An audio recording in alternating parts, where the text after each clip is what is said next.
पाकिस्तान में आम इंतखाबात 8 फरवरी 2024 को स्टार्ट होने वाले हैं। इस इलेक्शन में काफी सारी पार्टियां हिस्सा ले रही हैं, जिनमें 3 पार्टियां ज्यादा पॉपुलर है, जिनमें पाकिस्तान तहरीक इंसाफ, पाकिस्तान मुस्लिम लीग न और पीपल्स पार्टी शामिल हैं। आम तौर पर अगर देखा जाए तो पाकिस्तान तहरीक इंसाफ पाकिस्तान की मशहूर तरीन पार्टी है, जिनके बानी इमरान खान है, लेकिन इनके साथ काफी जुल्म हो रहा है।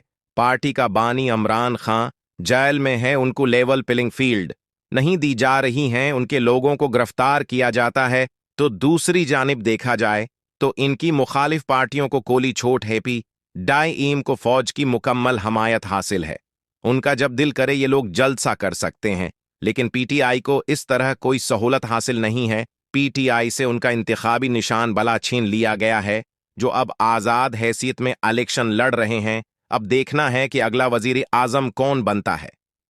पाकिस्तान का ज्यादातर अवाम पीटीआई के साथ है, लेकिन फौज और अदलिया नॉन लीग के साथ है।